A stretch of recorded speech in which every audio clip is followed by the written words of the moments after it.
Welcome back to Rocket Talk. It is now time for episode 25. We're halfway there to 50 episodes, a quarter of the way to 100. Woo! Woot! So once again, I am joined by Connor and Johnny.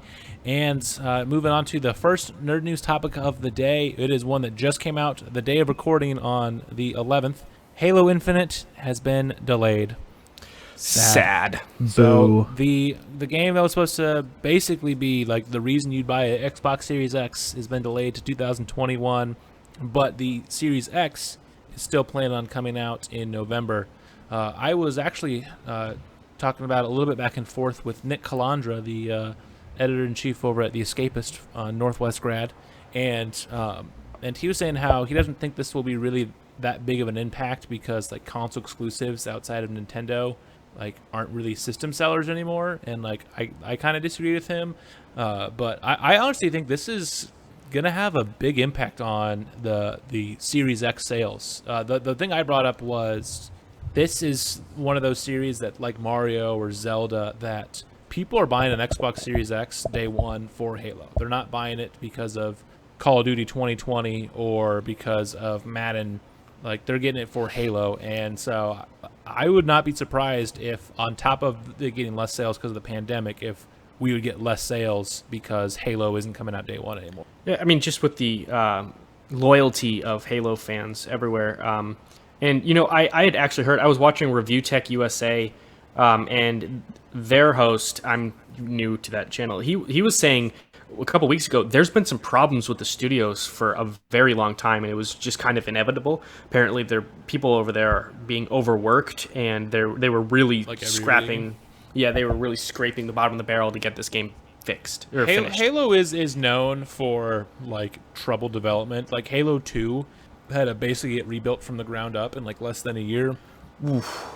And yeah, and 343 has also just struggled in the community's eyes because of how disliked Halo 4 and 5 is by a lot of the community, which I made the counterpoint that when Nick brought that up as well, you know, people have a sour taste in there. I mean, Breath of the Wild came out after Skyward Sword, which while it still got, you know, a lot of high scores, it has been a little more sour in certain fans' taste, and also it was coming out post Wii U, which, you know, no one bought besides Johnny. Yeah. I think this is really disappointing, but it's, you know, I'm not really sure how much it's going to affect the new system, but I do know that it's kind of like, I mean, for me, it's not really going to change anything. It's just kind of like putting one more reason not to get an Xbox. But I'm not sure that I'm really one to be interested in Halo anyway. In fact, I know that I'm not. But still, it's like this is something that was supposed to sell to the people who are so committed to Xbox, and now it's kind of like turning even those people away. And you can't do a lot. You know, there's not a lot you can do if a game's going to get delayed. It's to make it better, and I fully stand by, you know, delaying a game to make sure that it gets released how it's supposed to. But at the same time, you need to be prepared. If you are going to be not only your number one, or I don't know if it's number one, but it's towards the top of the list for Xbox Series exclusives. It is their number one. It's been their biggest. Easily. Yeah, they're number one. But also, if it's going to be a game released on the new system on first day, or planned to be, you need to be very certain that that's going to be the case before you tell people, because now it's kind of like, you know, the thing that you've promised everybody, it's not just a game, it's a console, you know, really, what is that called? It's a launch title, and that is very bad. If you're not going to have a launch title be a launch title, then oof. I mean, yeah, but also the issue is who knows if this would have been delayed if it wasn't for the pandemic. But the pandemic, in the statement that that 343 put out, like a big reason why is because of the pandemic, where people are working from home, and there's just so many things you can't get remote from home, even though they may have high-end computers are working at home and they're, you know, constantly on Zoom or FaceTime or Facebook Messenger, whatever platform of discussion they're on. It's just not the same of being in the cubicle down the road from the other, you know, next to the other animator that you can work on your issues. And so it is a bummer, but also, you know, this could make the game better. And with how, like I said, with how the fans haven't really liked what the direction it's gone since 343 took over, this could be a big decision, and that could help out. But it's a huge loss for Microsoft. Like I said, with it, them losing arguably probably the biggest launch for any exclusive game this holiday, because we know nothing that Nintendo's doing.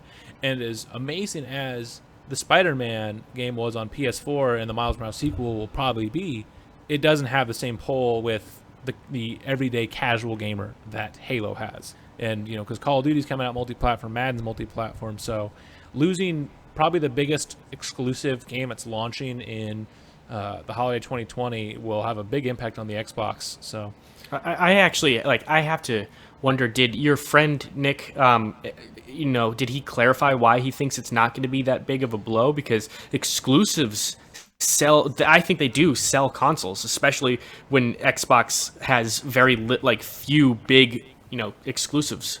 So one of the things he brought up was just launch exclusives are kind of a thing of the past. Does an average consumer care about that, especially when they have Game Pass, where they can pay their $15 a month and they can still they can't play Halo, but they can play all these other games. And then he also brought up too, 4 and 5 did a lot of damage to the series. Multiplayer is free to play, and Game Pass is his big reasons why. They're gonna have a dip in sales, but also they're gonna have a dip in sales this year anyways than what they initially thought because of the pandemic. Mm-hmm. I mean, honestly, I think he does have a pretty good argument with Game Pass, but I don't know. I still think that dude. I know my Xbox friends, they are nutso about Halo. I never got it. I mean, I enjoy Halo a little bit. It doesn't sell a console for me, but I understand from my own perspective, they're gonna be salty about it. Yeah, for sure. But it is what it is. But speaking of game announcements, Nintendo announced a game. What? A Are you first-party sure? game. What? I know it's hard to believe, but so after we got a few first-party games this year, 3, and now we're getting a 4th. Pikmin 3 Deluxe is coming to Switch in October. And so we're finally getting a first-party game again. And honestly, man, I can't believe Nintendo really is just hold on to 3D World this much still.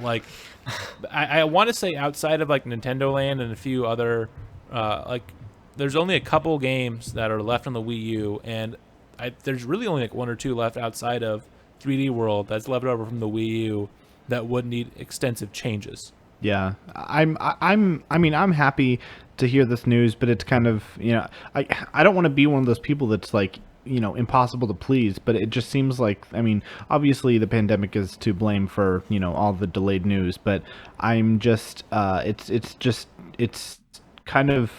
disappointing because, up until the release of, take Origami King, for example, Paper Mario, when it got announced, there was nothing, no first-party games that were announced all between announcement and release.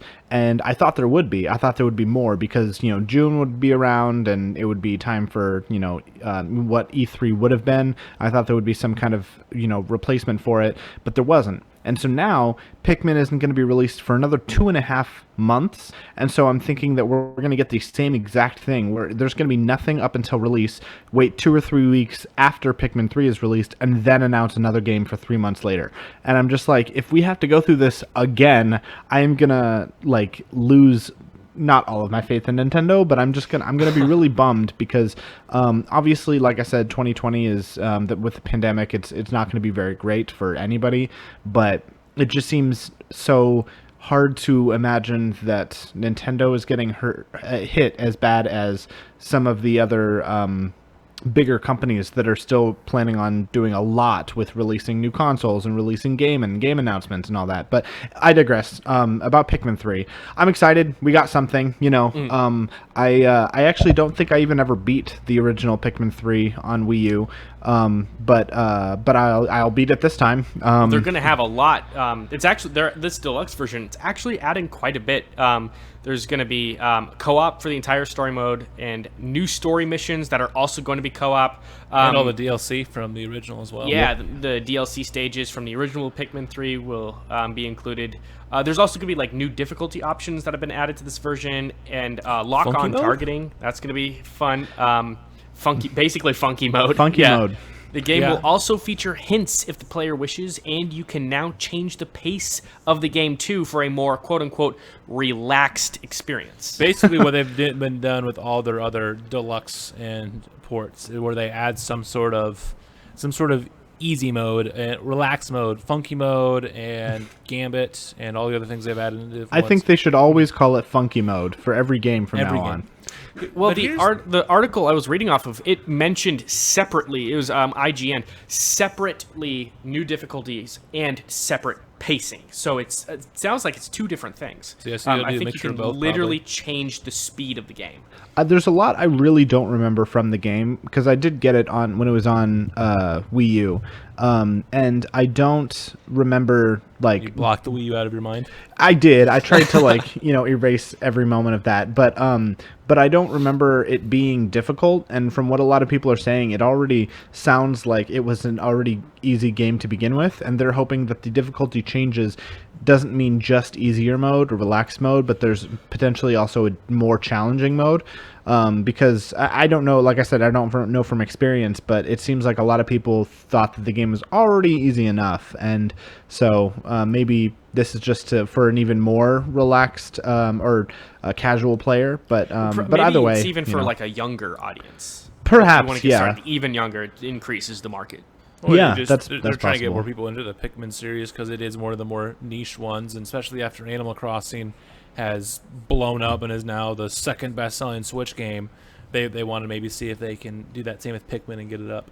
Here's the weird thing, though. So Pikmin 3 Deluxe is coming out, but there's articles from like 2016 where Miyamoto said that Pikmin 4 was very close to completion. So unless they like just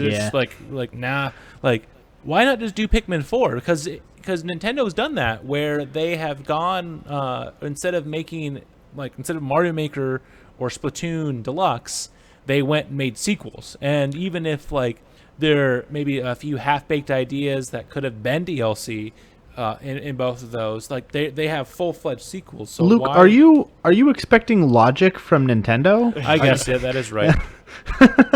I just like if it actually was close to completion, why not just put Pikmin 4 out? And I feel like that would have had a bigger it would have had a bigger impact, because it's that when it got announced, there was the initial wave of Nintendo game, and then like Pikmin fans like Pikmin, but after that it died down a lot quicker than Paper Mario did with a new Paper Mario game compared to a port of a Wii U game. I think part of the reason is because it'll be easier to get a bigger audience with Pikmin 3 Deluxe rather than jumping right into Pikmin 4. I think Animal Crossing is a great game where, with New Horizons coming out, there's so many. It seems to be like there's more new players than returning players. And I think that isn't going to be the same. It wouldn't be possible for that to be the same case with a Pikmin 4 release. But if they release Pikmin 3 and make it have an easier mode and get people really into the series that way, then they'll be able to bring in Pikmin 4 fans in a way that I don't think that in a way that will be substantial enough, because kind of like what you were talking about Paper Mario, I don't think Paper Mario Origami King made any new Paper Mario fans. I think that there were some people who bought that as their first game, sure, but not nearly as many as Animal Crossing. And I don't think that Pikmin 4 is going to be as big as Animal Crossing either, but I think that there's a chance that it could be bigger than it would be had they chosen to release Pikmin 4 rather than Pikmin 3 Deluxe. So, but I just don't know if there wasn't a true Animal Crossing Wii U game, since it was just Amiibo Festival.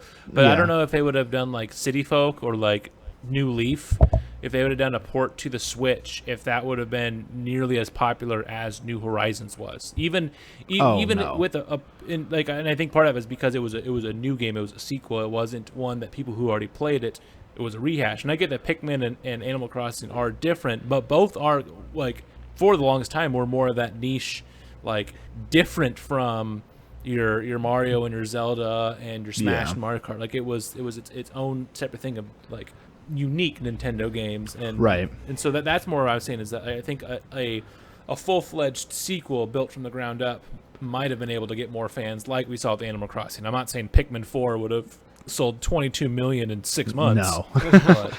but No, yeah. I see what you're saying. I think that maybe the reason that they did this was because they want to hold off, and maybe It's easy.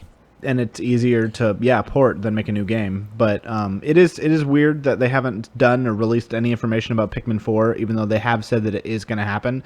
But it's they just maybe this is just the easier way, and maybe it's just a way to bring in new fans. I don't nobody knows. And money. Yeah, well, sure, Nintendo's like, I like money. Yeah. Mr. Krabs. Exactly. But I mean, hey, we have a Nintendo game. Maybe they'll announce something else soon too. Before Pikmin 3 Deluxe comes out, hopefully we can get stuff. I'm starting to lose hope in the Mario rumors about the ports coming over. But Me too. Yeah. There's there's even more rumors that those rumors that were everyone was agreeing on may not be true. So that's going to be very disappointing. What Yeah. are these rumors? The ones about the Super Mario 64, Sunshine, and Galaxy, and maybe Galaxy 2 getting ported to the Switch in one game altogether. Oh yeah. We I talked remember. about it like, a few in, months ago. like April or March. Like it was a long time ago. But And so now, it's, we've heard nothing. more and we've rumors heard are coming out nothing, that and- the original rumors are not true, or Yeah. Right. Yeah. So it's like if we haven't heard anything now, like that should be having more hype than anything. And they just announced Pikmin for 3 months from now, so it's like, what can we really expect? But they like, still could announce it because we They do still could. because we do still have that that time right after Pikmin when the new consoles, because it's if they are gonna put it out, the best time to do it would be right around the time the new consoles come out. It's doing it Absolutely. in that mid-November, right before Thanksgiving, because it's before Black Friday. It's right around the same time the PS5 and Xbox Series X potentially come out, and it's like, I'm gonna hold off on buying a PS5 because it's X amount of dollars, and look, I can get Mario 64 again, and so that would be the time to do it. Yeah. But Maybe they're waiting on the official release from PlayStation and Xbox for their release dates before they even say what Mario games, are coming out. But it's all, those are rumors coming from us. So who really knows? let's start some rumors, guys. rumors. Perfect. Well, we can move on then to our next topic. Kind of a rapid fire on a few of these. There's a lot of reboots and spin-offs and sequels from stuff from our childhood coming back. The first is Ren and Stimpy is getting a reboot coming to Comedy Central without actually the creator and the voice of Ren due to him having some sexual harassment allegations that surfaced a couple years ago. Oof. Yeah, but hopefully this fares better than the continuation series that was on Spike that only lasted like 3 episodes. But yeah, Ren and Stimpy's coming back as a reimagining, more than 2 decades later after the original show aired, and I'm excited, because like Ren and Stimpy is basically what influenced what would later become, stuff like South Park and Beavis and Butthead, Clone High, even SpongeBob to an extent, because of just like the subtle, innuendos and adult humor on a kid's show. It's reimagined for a new generation, so it's going to be for me, it's going to probably it'll have to be a little bit safer humor, for good and for bad. It's, it's neither here nor there. But I mean, personally, for any type of reboot, you keep your expectations low, go in with cautious optimism. I mean, we have no news on the premiere date or the writers working on the show or how many episodes have been greenlit.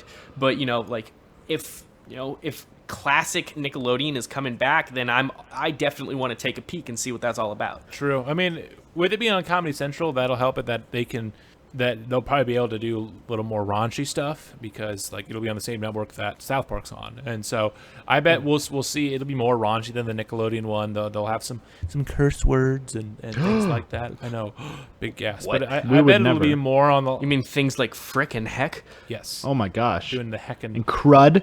So I bet it'll be more along the lines of of not South Park level, but it'll be more closer to South Park and Rick and Morty and shows like that, Family Guy, more than SpongeBob and even this movie Shrek, where it's more toned down with the innuendos, but they're still there. So It's I'm excited to see how it turns out. I'm not like going in like, oh, this is gonna be amazing because it's a reboot. It'll probably just be okay, but hey, it's still nice. Yeah, I mean, it always will have to follow in the footsteps of the original, and any reboot or spin-off is always going to have that you're not the original, so you can't be that good, and even if it is like genuinely entertaining. Exactly.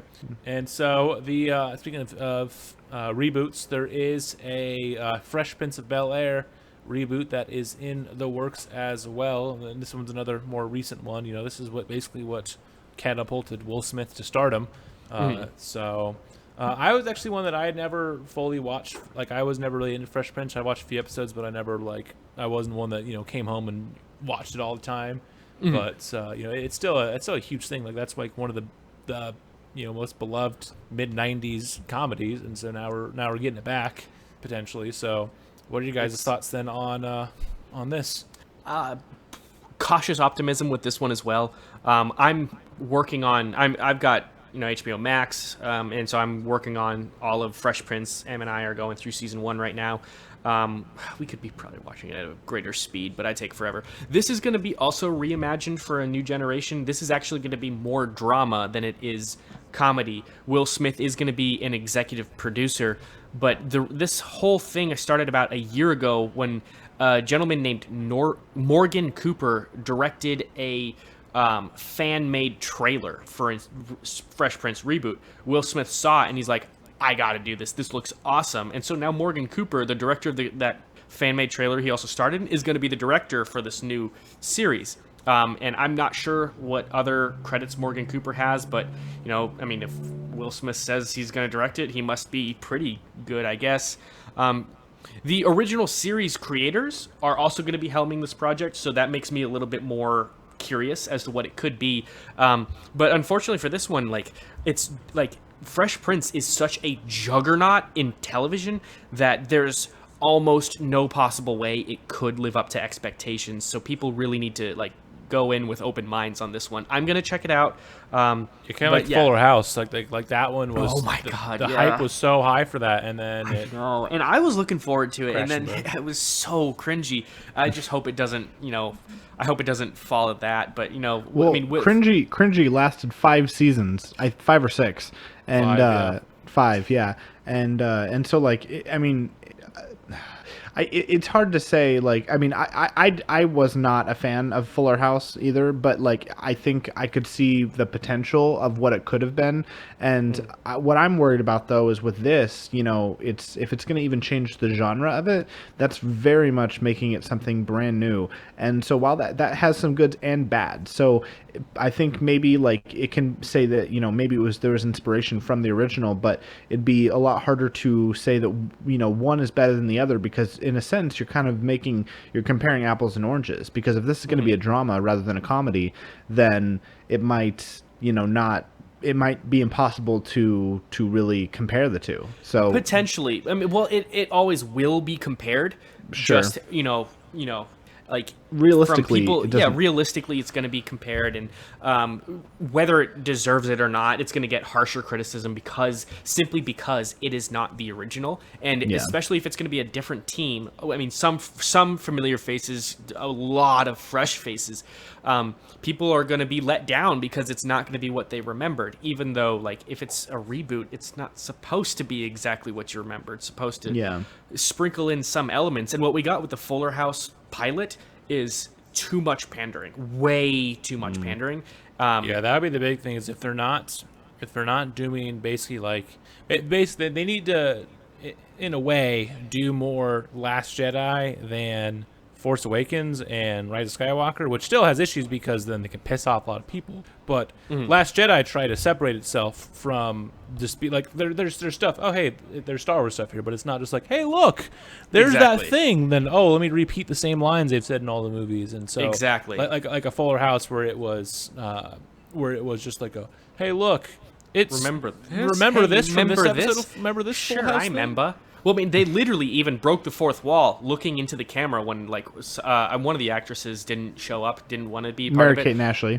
Yeah, they mentioned it, and they were then they looked into the camera. Oh God, it was so bad. But that's there's you have to hit that sweet spot, and the original series creators will be there, and they'll be able to guide Morgan Cooper, and Will Smith's going to be there too, executive producing. He might star in the show. I don't know. I don't think he's going to, but I mean, Yeah, we're still super. There's early going to be a stuff. hunger Like, to see him on screen. We don't even know who will have it yet, because right now Peacock, Netflix, and HBO Max are all bidding to get the series. HBO Max has the original, so they're probably going to win. And from what I don't actually know the actual numbers, but I know it's doing well. We'll see. That'll be a big leg up on everyone else, but for sure. Yeah, we'll keep tabs on it and keep you guys informed on that. And yeah. Yeah, the other one then is we're getting another SpongeBob spinoff, because Steve Hillenburg died, so Nickelodeon's like, all right, he said no spinoffs, he's dead, so let's do spinoffs. So Waiting in the hospital room for the flat line, and then all right, let's greenlight it. I mean, they announced they announced that spinoff where it's going to be like them as kids. I want to say within a couple months of Hillenburg's death. It was super close to when he died. And so, yeah, this one, we're getting a Patrick Star spinoff series where Patrick Star's going to be hosting a late night talk show, basically. So I feel like they're going to take some inspiration from Space Ghost Coast to Coast, but with Patrick instead of Space Ghost. And so for one, because of Steve Hillenburg, I almost don't want to watch it. But at the same time, this does look really interesting with the idea. I love the idea of a talk show with Patrick. That does sound pretty funny. So it's getting according to Deadline, a 13 episode order. So it's the same creative team that is running SpongeBob right now, which so maybe that'll help it too. But yeah, I'm a little cautious about this one, just because, like I said, this is the whole thing was Hillenburg never wanted this, and now that he's dead, they're just pumping out spinoffs. It's a little shitty. I mean, we shouldn't watch it on principle. However, here's what I'm thinking is we're not going to see all the familiar faces. They're going to make appearances, but it's going to be a whole new main cast of a whole new cast of main characters. It's going to be like the Cleveland show. It's going to be They'll occasionally have a spinoff. The one thing I'm wondering then is, are they going to write Patrick out of the show outside of guest appearances, which that'd be a huge blow for the full the regular series. I doubt it. That would almost end it, but I doubt that they're going to do that, because it's that dynamic duo is way too legendary. But what do you guys think? I love Patrick, but I think he can be there could be technically too much of him with his own show. Do you think it could I don't think old? the show's going to last long. I think it's going to be a fun concept, but I don't think it's going to be good. The Cleveland show lasted way longer than I expected, because that was just Family Guy with Cleveland as the main character. So I don't see the show lasting more than a couple seasons, honestly. I'm sure it'll be fine, but yeah, I just don't know if Patrick is a strong enough character to carry a whole season with him being dumb. For exactly, yeah, 50 episodes, or they could do something that's interesting enough each time. Yeah, some characters just work better as a side. It's going to be more of a novelty rather than something that's going to be so grand. But I'm not sure that it's going to be. I'm not sure that it's going to make it to even 50 episodes or more than maybe 2 seasons. But I'm not certain that it's going to I think SpongeBob is going to keep going, and I think this show is not going to pass. Whenever SpongeBob inevitably ends and goes off the air, I don't see this show going past it. No. Maybe the we'll see too when they do actually have the other show, Camp Coral. Yeah, that one might be able to let's say SpongeBob ended in 2 years, because of Camp Coral being technically a prequel. That one could last a little longer, but yeah, I don't see the past it. Yeah, I think the Patrick Star Show is a fantastic concept. I think it would work better on a different medium, perhaps YouTube. I don't know where it would fit the best, but I mean, there's no reason it can't exist. I just as its own independent show, it wouldn't work. Maybe if they threw in, so how Family Guy, they had Brian and Stewie episodes. What if they just did a Patrick episode in with the regular mix of things? That'd be fun. Do you guys think? One every couple seasons, or the YouTube idea is a good one, or on the CBS All Access, and instead of doing 13 episodes weekly or over the span of a couple months, do an episode every few months, and then do a thing where they kind of play off like what's going on in the world, like type of thing where they like figure Yes, something out. yeah, I Like, know exactly that, what you're that talking would be fun. Like not fully like what South Park does, just not as raunchy. Like where since they make those episodes like one week after another, there's like very newsy topics in those, and so it'd be funny to see like obviously it'd be lighthearted because it's a kid's show, but some way to incorporate what's going on in the actual world, and occasionally having like a real guest, like a SpongeBob version of Will Smith coming on to talk about the Fresh Prince reboot. That would be yeah. hilarious. Like, that would be Oh my funny. gosh, that would be awesome. That Yeah, I mean, seriously, like cash cow right there. I think it would be good to have this. This sounds less like a 11 or 22-minute episode thing, and more like a 5-minute episode Yeah, thing. yeah, Like something like 5 to 10 minute, like a YouTube video. Yeah, like a YouTube video, or even like if it's going to be on TV, like have maybe one episode, like an 11-minute episode of SpongeBob, like normal, like half what they do, and then have like 2 or 3 like of these Patrick episodes on the back end of that. So Yeah, that's a good idea too. But I think you guys remember when Cartoon Network tried to have those mini shows within the within That's what I commercials mean. and stuff. Yeah. And like same with I think Disney Channel had like Mike's Super Short Show and stuff Yes, like that. Do yes, you guys yes, remember yes. that? That I do. Would, yeah, That's I kind think of what I'm that's where it picturing. would thrive. Or, yeah. or like on forgot it, about they- Mike's Super Short Show. they- Literally everybody did. Cartoon Network does that right now, like with like Teen Titans. Like Teen Titans Go, instead of doing like when it airs, instead of doing one 30-minute episode that has 2 part, like the 2 things, they'll do just one 15-minute. So they'll just have the 15-minute episode on whatever, and then a lot of times they'll have a second one after. But like you could have the legendary sandwich episode, and then they'll have a 15-minute one of like a Gumball episode or something like that, where they would have a different, and you could do a SpongeBob, have a 15-minute SpongeBob episode, and then the 15-minute of Patrick. But yeah, I don't know. We'll see. This one will definitely be one to keep our eye on. Here's the question too to think about. I wonder how many reboots ideas that have been thrown around the years for SpongeBob that because of Hillenburg not wanting spin-offs, like got lost in the wayside, and ones God, that hundreds. like, and I wonder like what ideas some of them would have been, and maybe like I think this can be semi-successful. I don't think it's gonna go on and become Nick's next big thing, but Here's one I can guarantee you could have been a thing and probably could have been successful is a Mermaid Man and Barnacle Boy spinoff. That would Yes. have probably been a serious cash cow for Nickelodeon. and they could have just kept like they did with all the Mermaid Man episodes, just kept like poking fun at Super Friends and like the old like 60s Spider-Man, like all of those old 60s cartoons. Yeah, or like I don't know what they were ever called, the Super Friends version. What did they call them when you had like Patrick and Squidward and Captain Magma, all the Quickster. Yeah, Oh, I know, yeah. I can't remember the name right now either, but like that thing that also could have been a separate spinoff from Mermaid Man and Barnacle Boy as well, just on top of it. They could have probably made a lot. yeah. But instead, Hillenburg was like, nope, we're not doing this one because we do not want to milk this out. So I respect him for that. yeah. And then the last one of these is there is a Phineas and Ferb Candace Against the Universe coming out in a couple weeks on Disney Plus. I never watched Phineas and Ferb, so you guys will have to take the lead on this one. I will gladly take the lead by saying I was not the biggest Phineas and Ferb fan.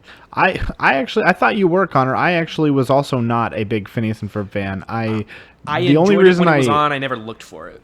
I added this to the list because I knew that it was. I mean, I knew that it was big news because Phineas and Ferb has been off for like what, a few years now, and I don't know. Maybe I want to say anywhere between 2 and 5 years ago it ended. I don't know. But I mean, it's over, and I think that it's always kind of big news when a show that's over has some kind of continuation, and even if that's on like Disney Plus, I think that's kind of a big deal. And so I'm probably gonna watch it, even though I've only watched like maybe 1 or 2 episodes of the show ever. But I mean, it could be good. A lot of people seem to be excited about it, and I'm pumped to see that if this can get post-series release on Disney Plus, then what other cartoons could we see, like American Dragon Jake Long, or another good animated Disney show that I can't think of at the moment. But stuff that we grew up with. I think all of us apparently, I was, and apparently you guys too, were past the age of watching this on TV. But if they brought in a show that was more geared to when we were kids, then that would be kind of a cool addition. Yeah, like they did with the Hey Arnold movie a couple years ago. I was so excited. That was so good. The Hey Arnold Jungle movie was awesome. I actually want to go rewatch it again. I was really happy with that. It would be good. It'd be good to have more stuff just like that. Exactly. We are getting that Rugrats reboot soon, so. Oh, I forgot about that. I did not know that. Yeah, we're getting a Rugrats reboot and a Rugrats live action. That one. I forgot. I knew that one is going to be. That is not a good idea. I'm definitely gonna watch never it. mind. It was pulled. So. Good. It's but not. It's not happening. The CGI live action hybrid. So that apparently got pulled, but the rebooted series or the series revival got delayed until next year. Hot take: I watched more All Grown Up than I did of Rugrats, and I thought it was both of those shows. I thought All Grown Up was the shit when I was a kid. Like I was like, man, I'm a preteen. These are preteens. I'm all about this. They get me. I loved both of those shows, and I loved the special when they went to the future to get blowed up.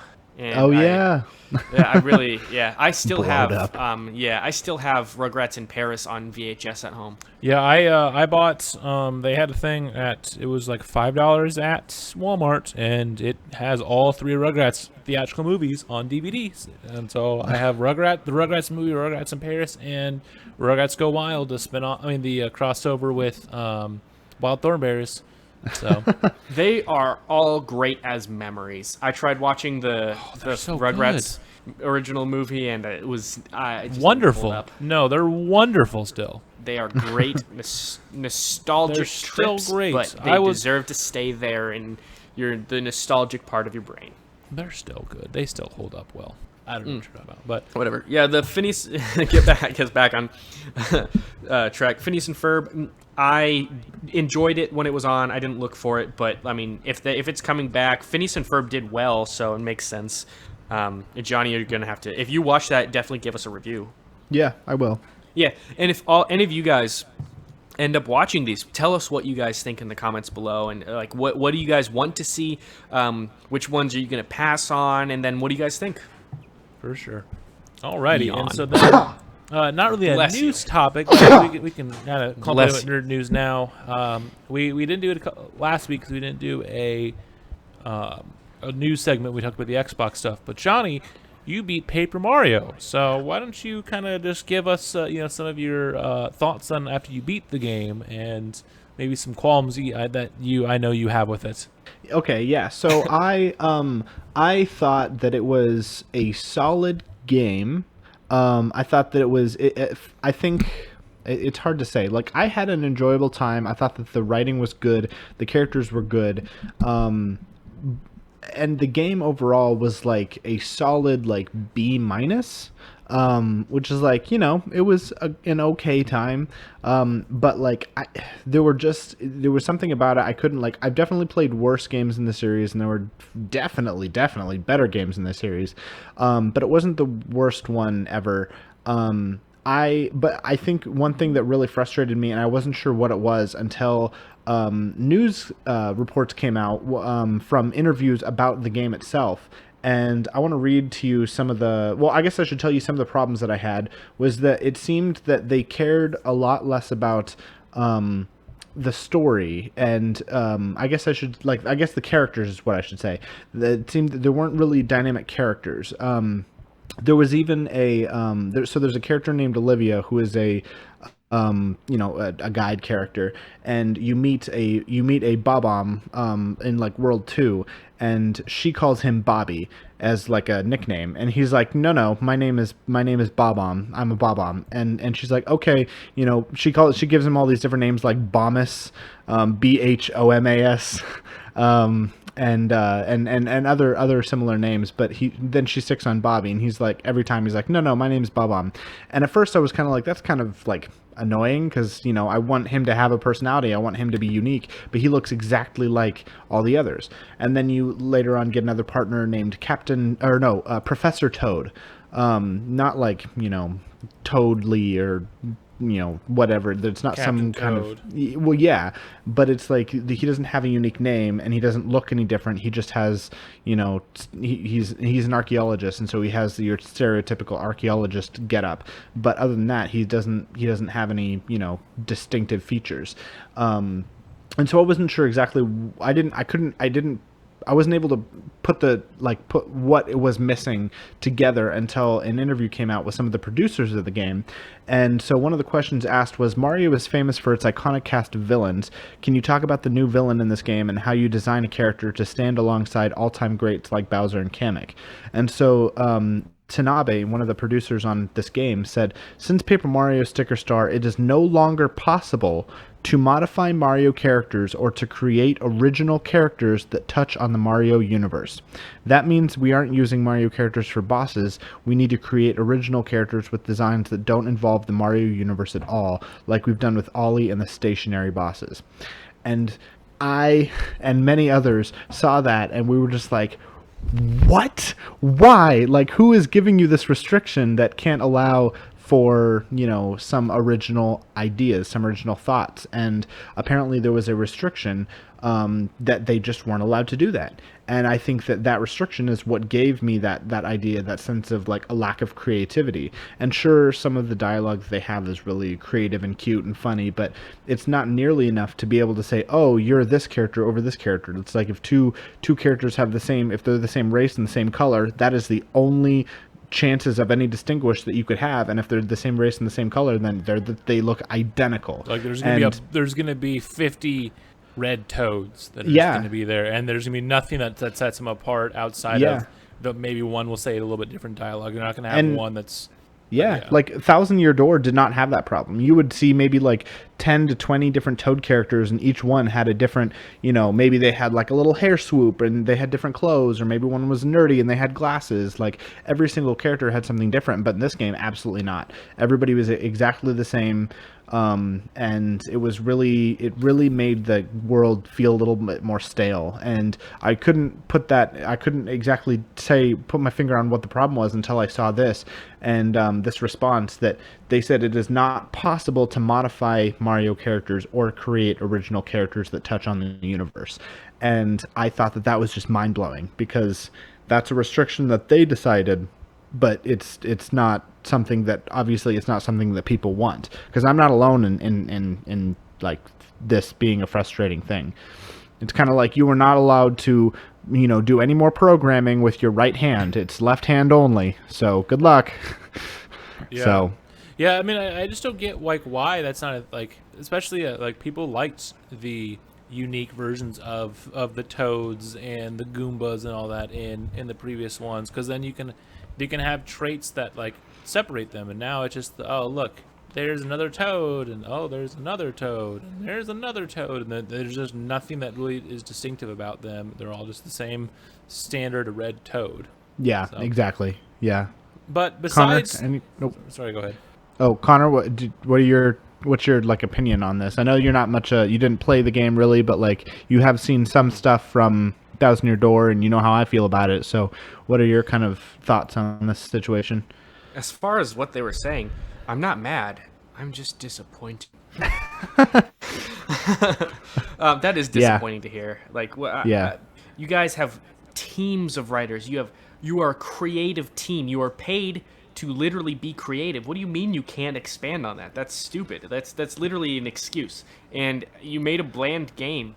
Own up, and I'm sorry that you had to waste your time with that. Yeah, because it's been a thing. It's a what's funny too is it's a thing they've done since Sticker Star, and then also if you talk to, is it a coincidence that this thing they made also coincides with the series going downhill for a lot of people?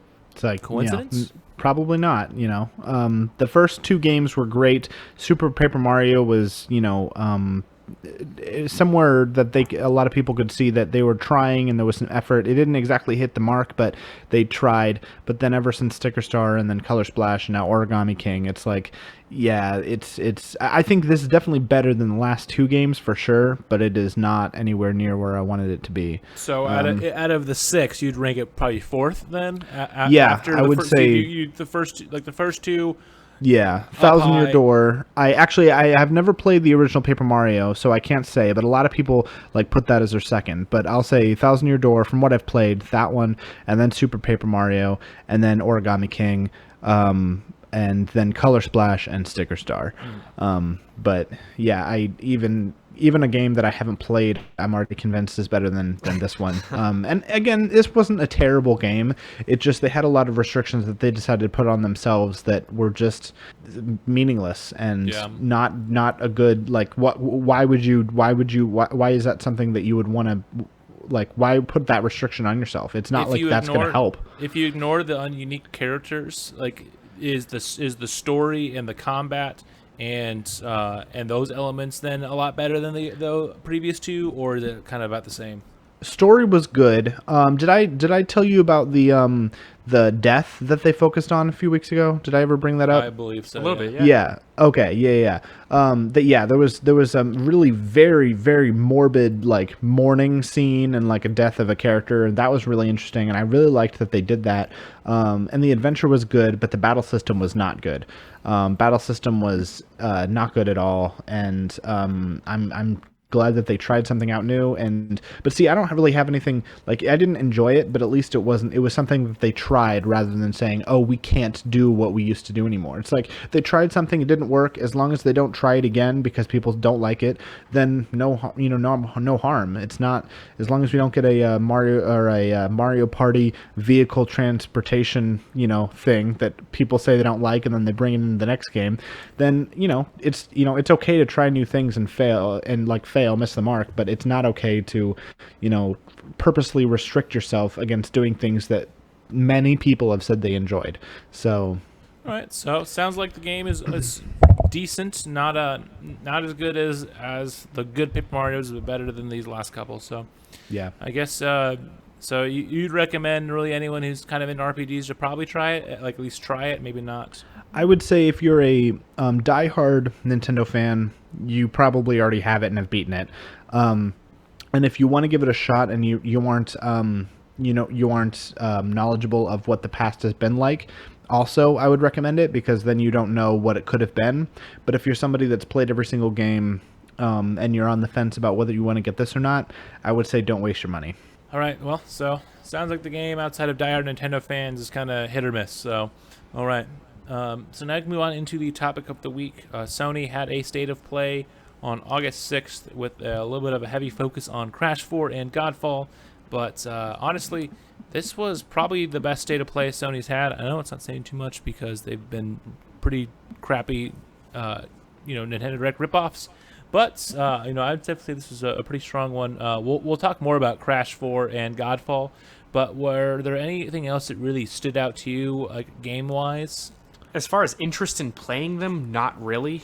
I was actually, I'm seeing this note now, but the one I did want to mention was Bug Snacks, because what the hell is it? Dude, like all right, even on the PS5 reveal thing, when they show that off, I'm just like, what the hell is this game? Like, with the weird thing, how you just, I don't know. This looks like a weird food knockoff Pokemon. Just I don't know, man. This game looks way too weird for me.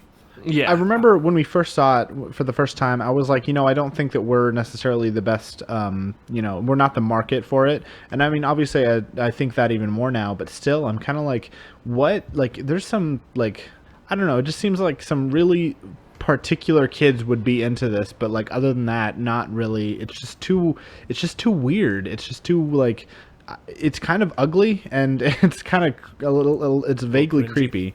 Yeah, it's just, I don't know, something about it that's off. Yeah.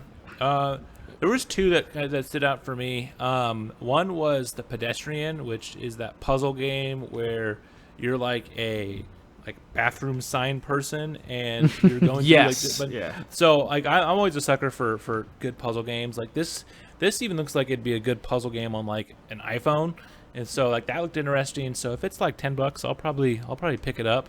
But that one looked interesting, and then the Pathless. That's that game. Yes. I don't even remember that getting announced because I guess it was announced at another State of Play or the PlayStation 5 reveal. But I thought that looked definitely interesting, especially just with all the different mechanics that they're doing with the bow and arrow and just all the things they're doing to make it kind of stand out. And so that's one that I think I'm going to keep my eye on a little more now. That another one too, if it's the right price and it looks like it's doing well with its review scores and any friends of mine that have it, I might pick that up too as a PS5 game relatively early on. That did look good. My wife actually pointed out that it looked a lot like Breath of the Wild. And when she pointed that out, I was like, you know what, I can kind of see that. Sure, fine. And then the rest of the trailer for that, it was a trailer and some gameplay. I was only thinking about it through a Breath of the Wild lens, and there I was thinking there's too many similarities between it.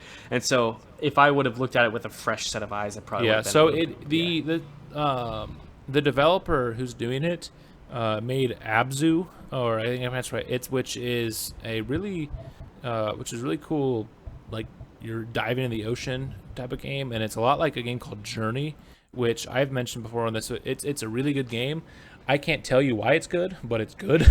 Like Journey is one of those, like visually, it's one of the coolest I've ever played, and it's that same kind of art style that you have with the Breath of the Wild. And so yeah, I can see where it gave the Breath of the Wild vibes, the Journey vibes, and you know the Abzu, or however you pronounce it, that was a game that did relatively well as well in terms of its critical score. Got a lot of 8s and 9 out of 10s. So maybe if this one's good and it's like $20, I might be picking it up myself as well. But but besides that, I don't really know. Like I don't really want to play a chess game or Braid. Definitely don't want to play Bug Snacks. Yeah, it seemed what like about the Vader two, Immortal? So if I had VR, that'd be cool, but I don't have the VR. Like that looked cool. And the control thing, if I played Control, that'd be awesome as well. Because I've heard a lot of great things about Control. Zach, who did the Last of Us mini with me, he loves Control, and so that is an expansion coming, and it also is going to have a Alan Wake crossover, which has a pretty good cult following from that game from the 360 days. So that definitely would be cool to see. But yeah, really it was the pedestrian and the pathless, just because like those look nice. But the big ones was that like really to me was Crash. Of course. For me, I mean, it's just same as what Luke said. Pedestrian and Pathless look like the best ones. Outside, they obviously were trying to highlight Crash and Godfall because those seem to be, well, obviously Crash, and I didn't even know what Godfall was, but that obviously looked more, highlighted. Yeah, as far as those two that weren't, like anything that wasn't those two, it would definitely be Pathless and Pedestrian. But like Connor said, with Pathless, it's like if Breath of the Wild did so well, obviously it'd be a good idea to try to replicate it. So, and it just made me excited to play Breath of the Wild, and now I want to play it again. Yeah. So let's move on then into talking about one of their main pillars on this with Crash 4. I didn't think I could be more excited for it, but yet here we are. So fucking cool. And so let's just kind of do like what they did. We'll kind of start with the art direction and then talk about skins, masks, playable characters. And so, now seeing more gameplay, are you excited with the new look? Because we talked about how our thoughts on the look on the reveal trailer, but seeing it more in action, do you like this look where it's very cartoony, very much like the very expressive, very animated, or do you like the more grounded look? I should say that like Insane Trilogy went. It still was bright and vibrant, but it was a little more quote realistic, like Crash's fur and some of those were a little more realistic looking. Did you prefer that, or did you prefer this new style more? I liked this a lot. I'm not a Crash fan. I'm the only one of the three of us that hasn't played much Crash. But this is something that I am looking forward to. It's a very good looking platformer. I mean, it's your guys' top series of games of all time, which says something. So yeah, I'm definitely looking forward to it. It'll be my first main entry in the series. I played a few levels of one Crash game forever ago. I don't remember which one it is. It was on PS2, but this will be my first introduction really to it, to the series. So I'm looking forward to it. I think both have their place as far as art style goes. I love this. I think it really captures who Crash is, and he's a goofy guy, and so I think it works just perfectly for it. And I was watching that state of play, and I was thinking, one, the art style looks good, and two, it just overall as a game, it just looks gorgeous. Yeah, I'm it's a super very excited pretty for game, it. and what's fun is there's a lot going on in the background. That's one of the things that I liked about the CTR remake is they filled the background with so much. There's so many little things that if you just stop and look on those tracks or stop and look on the gameplay, just random stuff in the background that you would never catch when you're just running through a level, and it looks awesome. It was a little bit of a debate for a second with the skins. The game is full of different skins you can customize, and there with the pre-order skin and the offers in-game purchase thing listed in the Xbox game store. People were worried that I was going to have microtransactions, but Toys for Bob has been adamant. They said there is no microtransactions. It's all unlocked via gameplay. And so one thing I did notice that wasn't mentioned during the state of play, but if you watch the standalone video that has the guy from Toys for Bob go over it, there's a little disclaimer at the beginning that says there's a few exclusive skins on the PlayStation until the end of 2021. So while there's no microtransactions, there still is exclusive stuff. Do you think that's a good thing, or do you think that's kind of a bad thing? And it's a skin, and there's hundreds of them, so it's not really that big of a deal. But if Connor, since you would probably be taking your brother's Xbox, how would you feel knowing that maybe you wouldn't be able to use certain skins? It sucks overall for the consumers. My personal opinion, I don't care about the skins. I just care about the game. Skins are fun, but personally, I'd probably forget about them if anything. But overall, there are people out there who care about the skins, and it does suck for them. But I think they have every right to do that if they want to. Plus it's a Crash Bandicoot is a PlayStation game, so it's I don't know. People associate Crash with the PlayStation, even though now it is on other consoles. Yeah, it's just it's just yet another of hundreds of different pushes to sell more PlayStation, and exactly. They're gonna do what they're gonna do. Do you think you guys will be using them if you do play the games, or do you think you'll probably just stick with the OG skins more? That's tough. I'm typically I've found myself I think Super Smash Brothers got me into the habit of this, but whenever there's a character I really like King K. Rool or Banjo, I'm always the original color color. What about Mario Odyssey? Outside of the Power Moons that you need to be certain outfits on, do you see yourself rocking different Mario Odyssey outfits, or are you just the standard overalls and red hat? Typically for that game, I'm either the N64 Mario or the Wedding Mario, but I'm or the 8-bit? Or swimming Mario, Nipples. beach shirtless yes. Nipples Mario. Yeah. Nipples Mario. Of course. See, that was the first game. Super Mario Odyssey is the first game where I actually gave a crap about different outfits and stuff, and I found the fun in it, and it is a lot of fun. But yeah, no, with Crash, just personally, I only care about the levels. I think it'll depend on what the skins are too. If they have a retro skin like they have on the PS4 version of CTR, I'll probably rock that. Once I liked the Mario 64 outfit, I wore that for the longest time until I got enough coins to get the 8-bit one.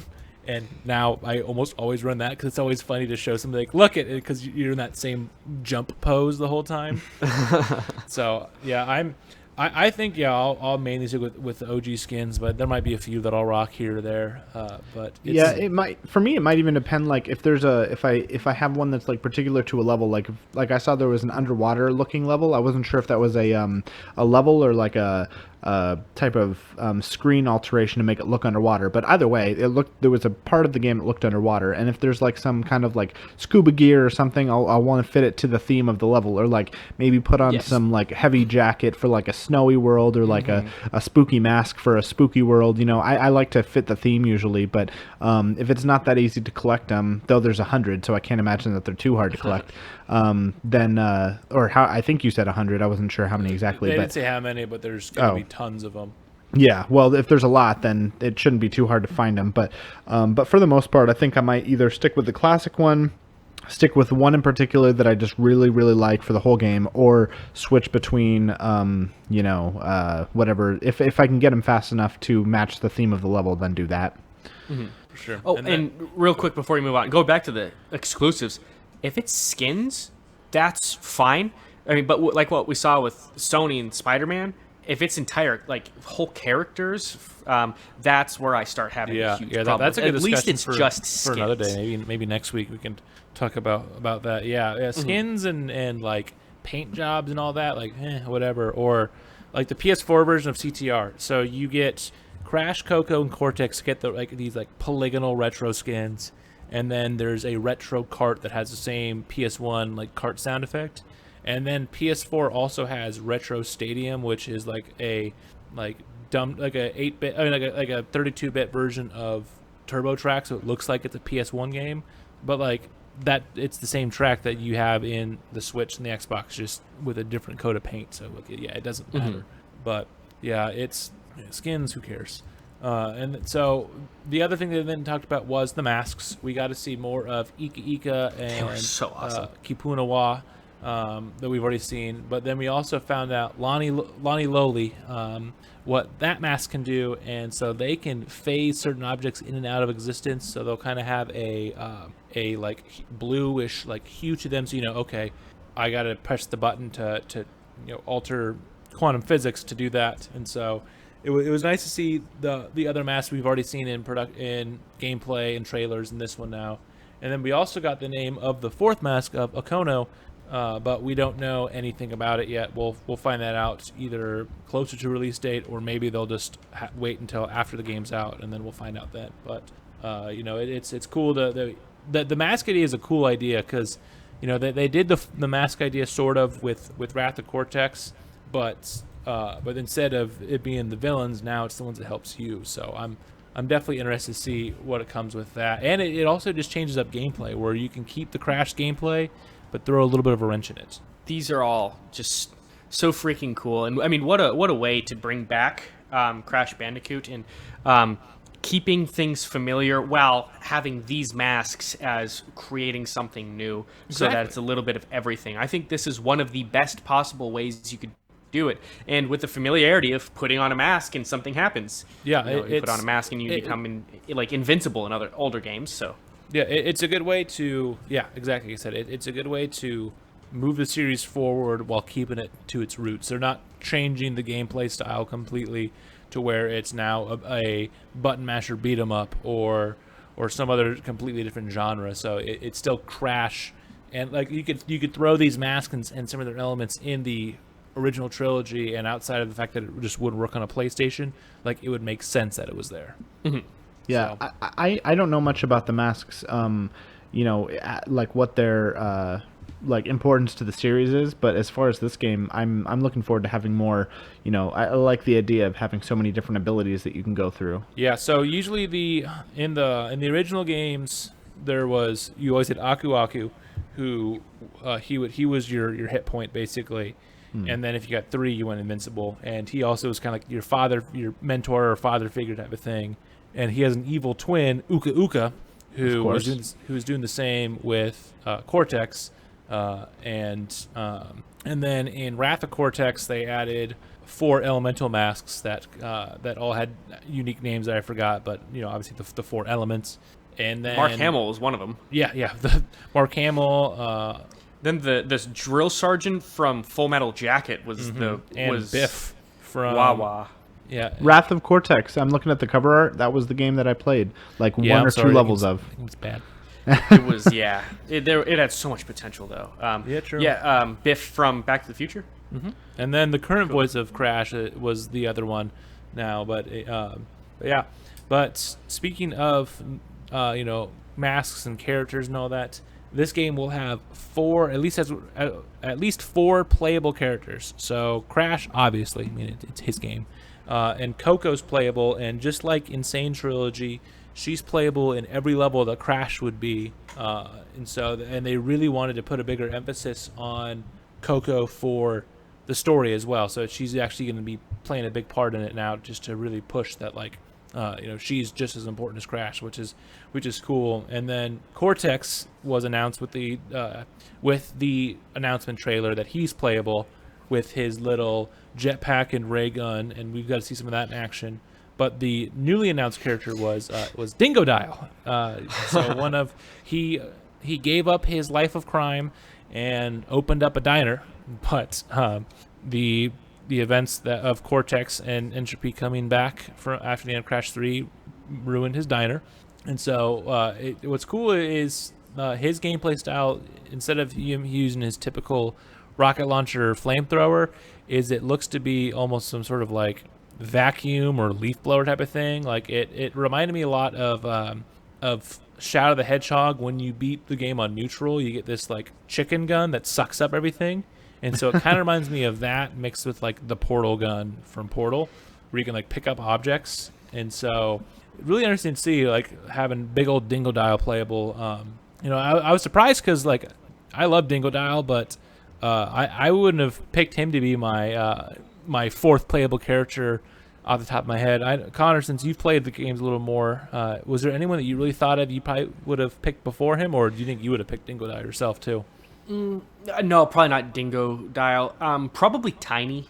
Yeah, that's what I was thinking too. But yeah, I'm excited for it because Dingo Dial is fun, and so it'd be cool to see how they can incorporate that. And it's another one where his gameplay will be one that it will fit in the regular Crash thing, but it'll still be different enough as well. Mm-hmm. And I think him having something, his trademark is having a gun of some sort or something like that, a device to use, so that makes it a little bit more, you can implement him in more different types of levels. I think if we're going like who would fit the most, maybe even Engine.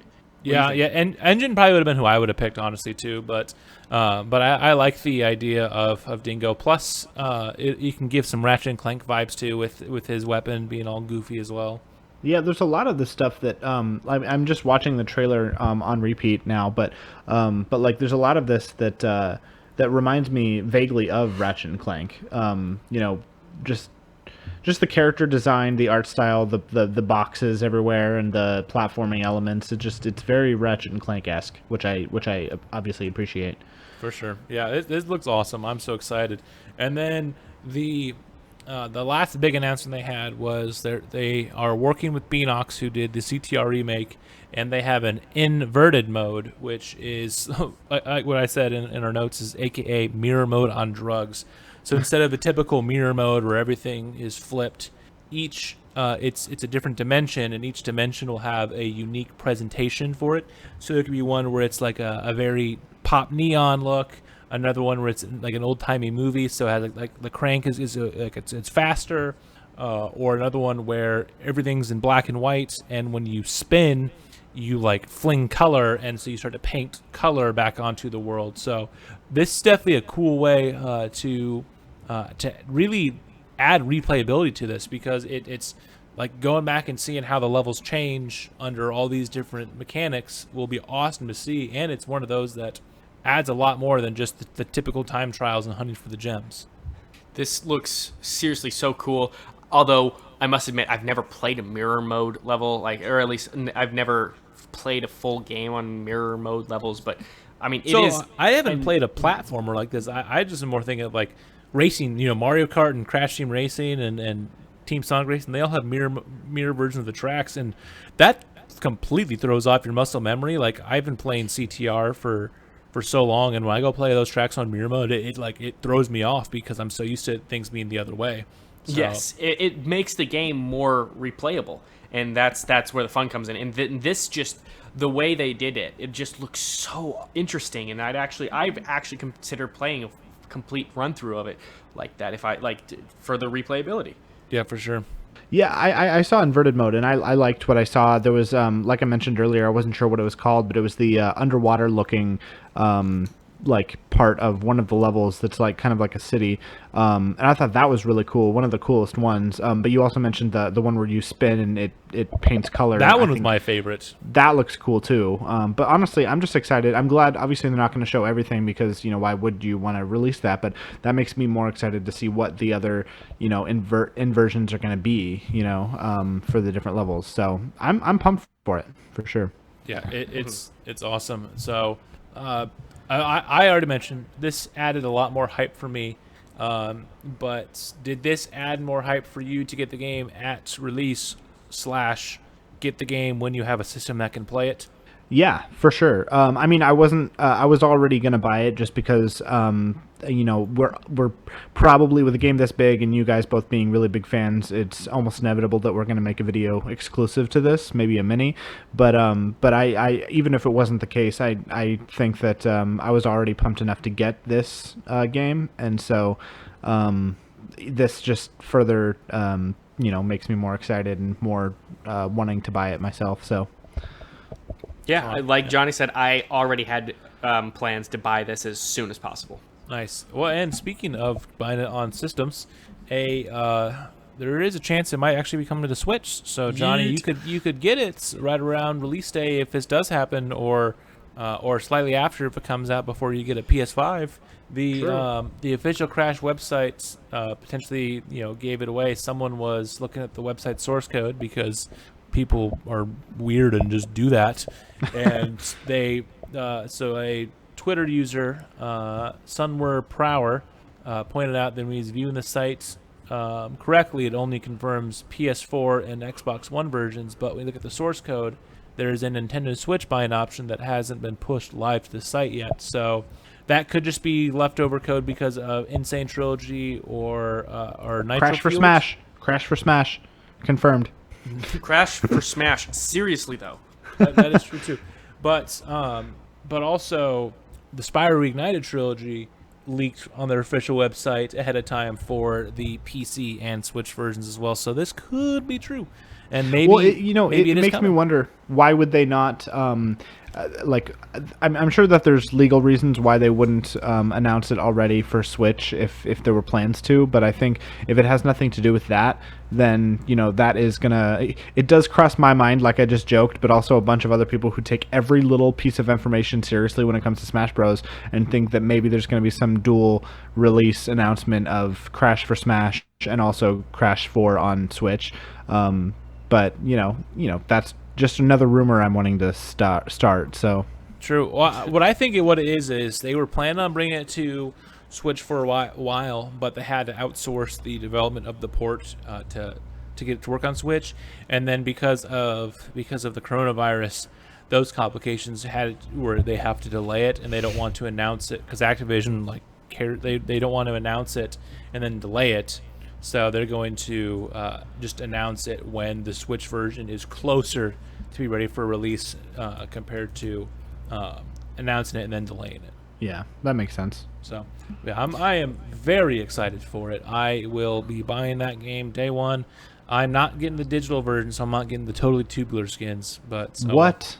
You don't want to be totally tubular? I mean, I do, but I also want to physically hold the game in my hands. So Yeah, me too. That's how I am. But the other big pillar of it that they had at the end of the state of play was on Godfall. So that actually was the first PS5 game that was confirmed for the PS5 when it was announced at the Game Awards last December. And so that is going to be an action RPG game by Counterplay, and it is being published by Gearbox, who publishes the Borderlands series. So it very much reminds me of like Borderlands set in like a medieval fantasy setting. So it's going to combine the elements of the looter shooters like Borderlands with the fantasy melee combat, with swords and knight play, where you can do it in single player or co-op, and there's going to be a lot of just different things with it. So the dimensions in the game are based off of the elements. So there's going to be a earth realm, a water realm, an air, a fire, and a spirit realm. So you'll you'll be a knight and go through all of that. And so they went over a lot on the game with the gameplay and some of the weapon classes as well. And so it definitely was interesting, even though I was not as interested in Godfall as Crash or really a lot of the other games, just because it looks interesting, but it doesn't look like my cup of tea personally.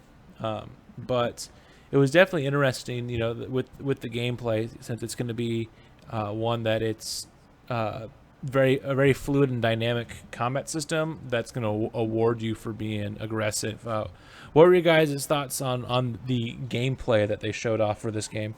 I thought it looked really, really cool. Yeah, I think that this is a good example of good marketing, and I can't exactly put my finger on what it was, but I know that this is not the kind of game that I ever get, but there's something about it that really interests me about it. And I don't know if I don't know exactly what it is. Maybe it's like the weapons or the little bit of lore that they explain to it, or I'm not sure. Like it seems like everything is so vague when it comes to everything about this game, but there's something about it that just looked good and interested me. And there's not a lot of RPGs like this that I play, so to have this be one that stood out for me really says a lot. So I'm looking forward to it. I want to say there's like a 90% chance I'm gonna get it along with the PS5, but I'm pretty much sold, and it would take a lot for me to not get it at this point. But I am still interested to see more. What else can I know about this game before I spend money on it? Yeah, But for sure. they did a good job of showing me what I apparently didn't know that I wanted to see. Yeah, so the big thing is it'll take the looter shooter model where basically you'll complete missions, and when you complete those missions and also you just kind of explore around them, you'll find better loot for quests, and so you'll be able to find better things, upgrades, whichever weapon class you pick to make that better and better, so that way when you go to some of these harder quests, it becomes easier and easier. So I know there's going to be a difficulty thing, but it was a demonstration. So, but I'm really interested to see how difficult the game is, because since they're trying to award you for being aggressive and being on offense, there is a parry system and a shield, but I'm just wondering how much you'll need that, or if you can just go in and just mash whatever the sword button is. So, but they did touch on the weapon classes. So there are 5 different types of classes. There's the long sword, dual blades, pole arms, two-handed warhammer, and two-handed greatsword. And so each one will, they'll have their own unique play style and combat with primary and secondary traits that come with it. And they're also a shield. And they went on more talking about the longsword and dual blades. So never we can touch on these. The longsword, that's your basic all around. That's your all arounder. It's going to have a nice mix of speed, a nice mix of power, but it's not going to be too quick. It's not going to be too technical. It's going to have it's your Mario in Mario Party or your Mario sports games, where it's a good starter one that looks like or just when you want simple solid combat. Yeah, I liked that there was different classes like this. It's very interesting to see that there's despite being kind of the same, it's not very magic based, it's very weapons based, and I appreciated that they still came out and said this is what your options are, to kind of give you a little bit of what are typically your kind of play styles. They didn't say anything about the greatsword or the warhammer, but those are obviously more I'm assuming going to be stronger and slower, and so if you're the kind of person that likes to deal damage but also maybe take damage as well, then that might be something that you can focus on there. Whereas the dual blades are probably like it said, that they are the fastest, but they're probably not the strongest. So it's really good to have kind of whatever your play style is. For me personally, I like the longsword, the balanced aspect of it. Of course, I'd want to see more about the polearms, two-handed warhammer, and the greatsword. But for right now, I think that the longsword seems like a good starting point for somebody that's not too big into fighting RPGs. Yeah, for sure. I mean, yeah, sometimes it is good just to use your everyday balanced weapon. You don't need to have like when I play Call of Duty, I typically use assault rifles because they're a good all arounder.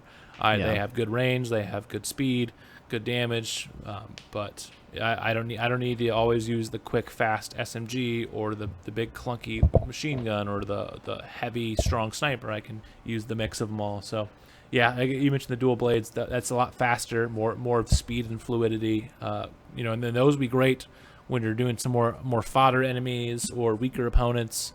But you can buff them too. Yeah, exactly. Yeah, and it's one of those that, yeah, you can focus on the dual blades and get those super upgraded. So your fully upgraded dual blade against an earlier like boss will just tear him to shreds. But it'll definitely one that picking your classes will probably be important depending on what type of quest you're going on or what type of style you're doing. And then I bet too with the co-op aspects, it'll be good to, if we all had the game, to like, okay, Johnny, you be the longsword, Connor, you'll be the dual blade, and then like, oh, Luke, be the warhammer, and then you could use your different mechanics together to aid each other. But yeah, there is a lot of different unique things like that. I know you mentioned that it doesn't have a lot of magic; it's more of the fighting style, and you can't quite put your finger on it, but for Connor, is there really anything that this game is standing out for you compared to maybe many other medieval or sword gameplay games like this? The elements are probably what sells me. I love the concept, the idea of using the elements, and I like that they're adding the spirit element to it as well.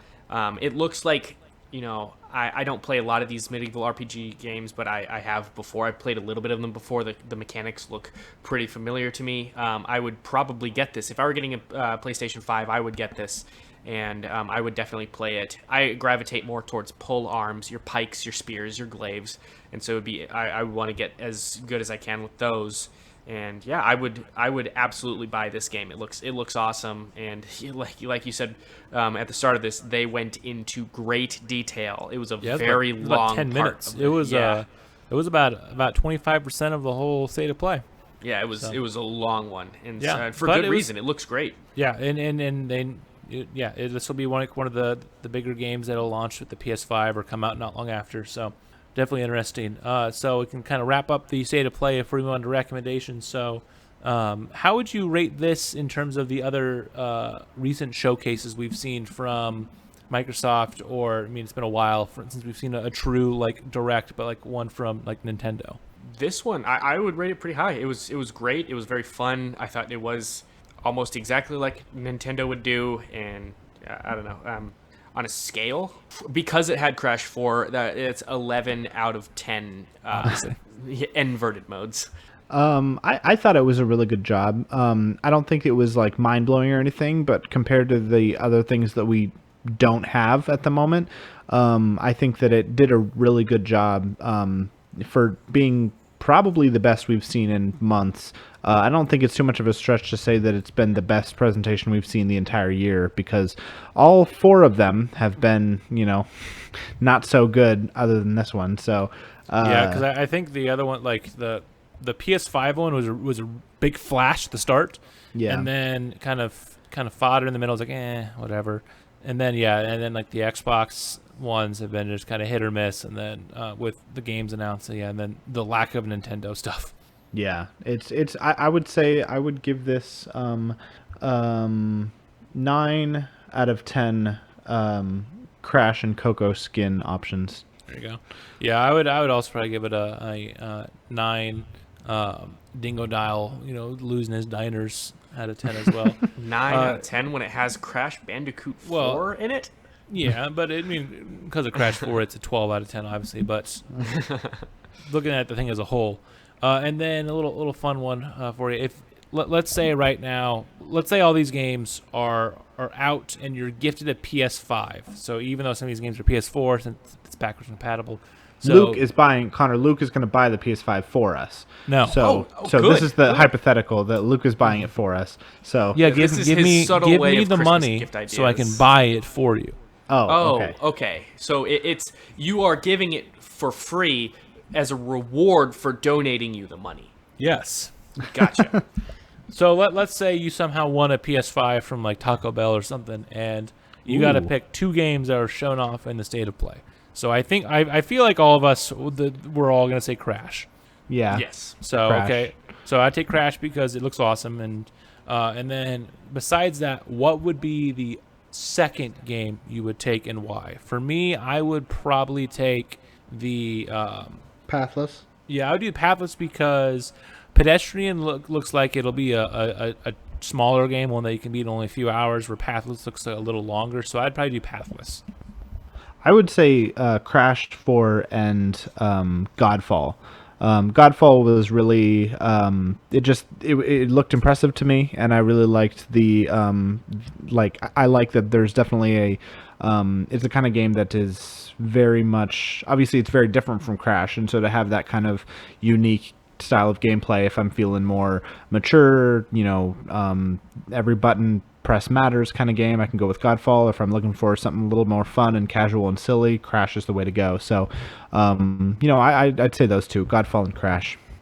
Godfall and Crash for me for almost all of the same reasons. I could see myself spending a lot of time with Godfall as well, especially since I don't own a lot of games of that style. Yeah, yeah. So I mean, looks like we all can pretty much agree that this was a nice showcase from Sony.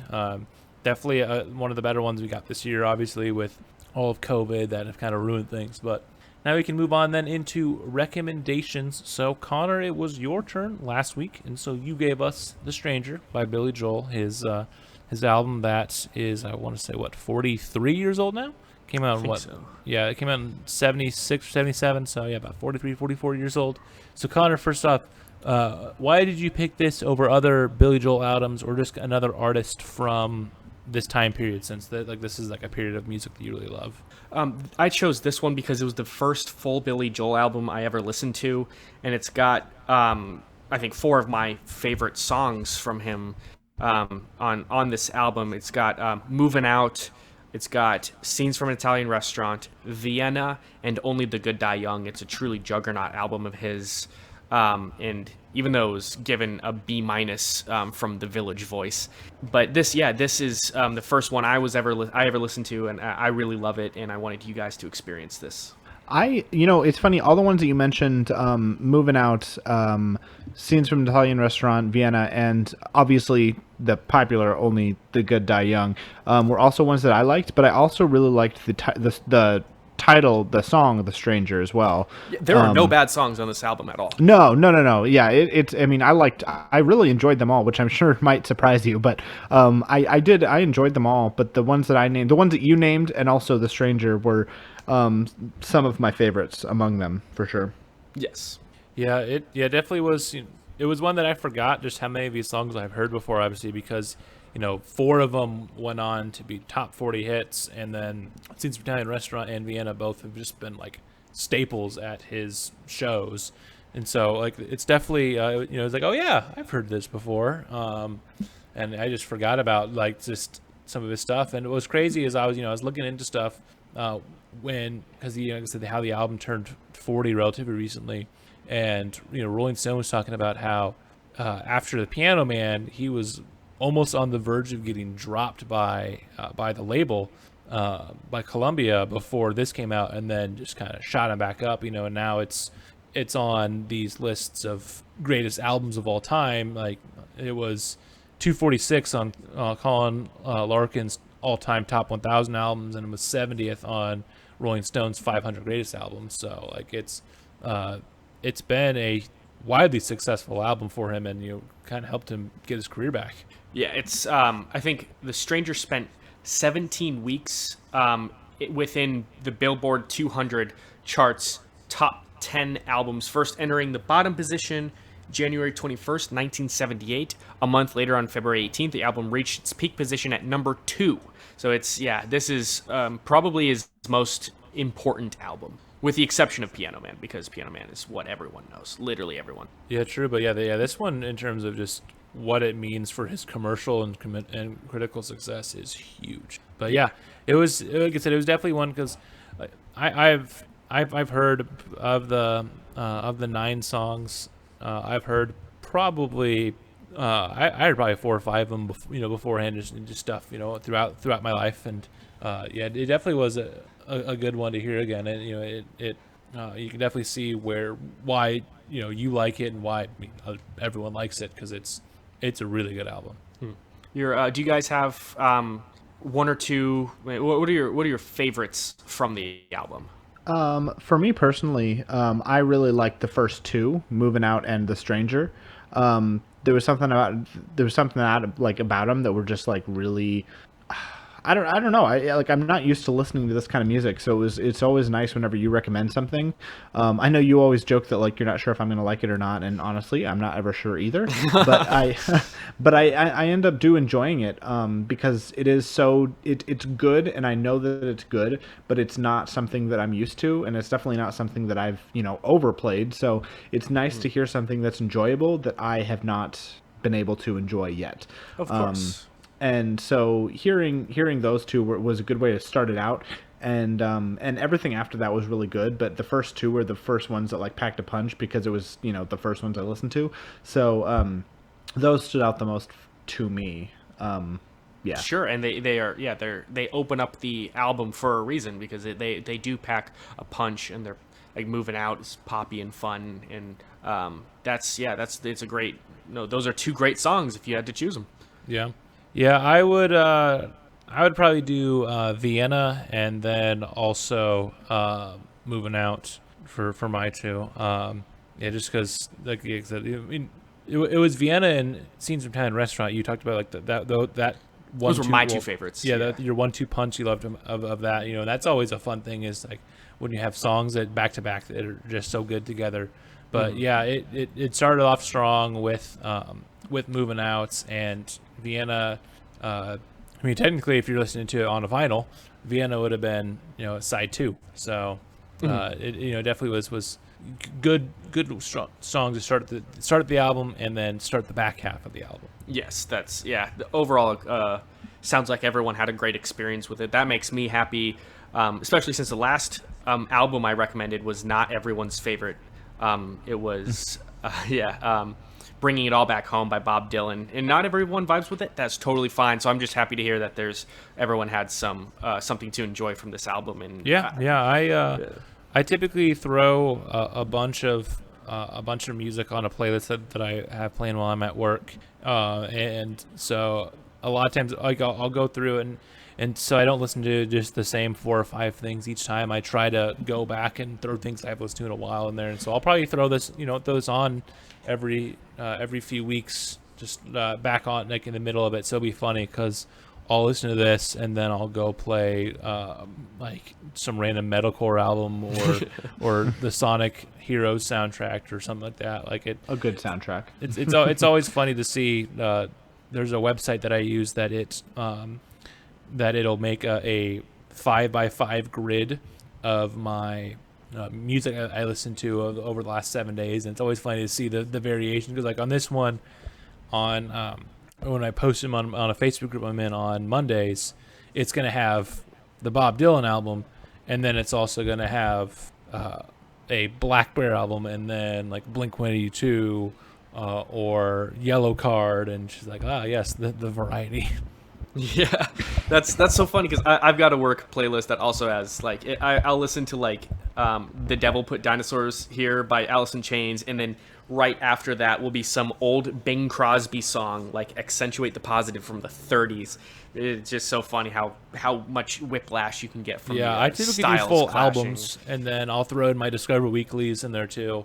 But yeah, like so this is how I started the week. I did the Wonder Years, I Prevail, Toby Mac, and then Billy Joel. So just a big variety there in just sonically, lyrically, and all that. So I gotta listen to more Toby Mac. I should probably especially do that since he lost his son recently. It was nice. It was nice to throw back to the old days. But yeah, good recommendation, Connor. So it's always good when we have one that we all seem to enjoy. Johnny, could you see yourself listening to this album outside of the recommendation? Even if it's not regular, like once in a while, even just like, I'm gonna throw it on. I enjoyed it, but it's hard to say because I have a habit of kind of like just become the kind of person that only listens to kind of the same, few hundred songs over and over. Not because there's nothing else I find enjoyable, but just because it takes a lot for me to add a new artist onto, my queue, you know what I mean? So possibly, it's just, I'm not entirely sure if I would or not, That's fair. That's totally fair. Speaking of artists you can add to your playlist, though, there was one, not a recommendation, more just telling you about it. There's a artist called Internet Friends that was on my Discover Weekly, and they had a song that had a Mario Kart sample in it. Let me go find Awesome. what the song was called again, but I was like, wait a second, I know those sound effects. And so their song Saints and Sinners, it has some Mario 64 sound effects in it. So fun. So Johnny, that means it's your turn though now for a recommendation. Yeah, so I was torn between a few, but I decided to make a last-minute decision, and so mine is a Netflix original. It's called Santa Clarita Diet. You guys might have seen it before. I might have actually recommended it to Connor on Nermageddon before, but it is a comedy about a couple in California that they're both real estate agents, and one of them becomes a zombie. And it's kind of a mystery on how that happens and how to deal with how it happens. And it's categorized as a horror comedy, but and obviously there's some like dark elements to it, but it is one of the funniest comedies on Netflix that I've ever seen. It's starring Drew Barrymore and Timothy Olyphant, and they are hilarious together. Their chemistry is like so good, and just some of the things that they do and say to each other that are just like, they're in really terrible situations, but they like make light of it in the absolute best ways, and it's just a good time. So I am going to recommend the first two episodes to you guys. So they are 29 and 20 minutes each, and so it's about an hour of watching, but yeah, it's Santa Clarita Diet, and I hope you guys like it. Awesome. Alrighty. I will maybe watch it. Maybe. Get it? Because he has to. Do you get it, Johnny? He's Johnny, do you get it? required. Get it? I'm gonna not watch it and then poop on you. Oh no. Ha! Cool. I will definitely find time to watch it then. It'll be nice too, because Abby and I just finished The Last Dance, and so we don't have anything to watch right now. So maybe we can run through some of those episodes before school starts. All 3 seasons. We'll see. I don't know if I have that one, but I will. You only have to watch episodes 1 and 2. But if you watched all 3 episodes or all 3 seasons, then I would not be upset with you. Oh, is that so? Oh, wow. All right. Yeah, looking forward to that. If you guys liked what you heard, please mention in the comments below what you thought and what more you want to hear from us. Have you listened to The Stranger? Have you watched Santa Clarita Diet? And what did you guys think? And please like, subscribe, share, donate, and don't be sus. That is true. Always don't be sus. At Little Bear. Since you're listening, Little Bear. True, but there we go. We're 25 episodes down, and in about 6 months, so basically an episode a week outside of a couple weeks off. So making good progress. If you've stuck with us this whole time, I'm sorry, but I barely have. Yeah, I know it's really, but thank you for listening, and it'll be fun to see as we get more and more episodes, to just see the evolution as we continue to grow Rocket Talk. So thank you for listening. 25 episodes in. We can't wait to see where the another 25 episodes go. Maybe one of these times we'll actually talk about rockets. Ooh, maybe. Maybe. For once. But maybe. But bye-bye for now.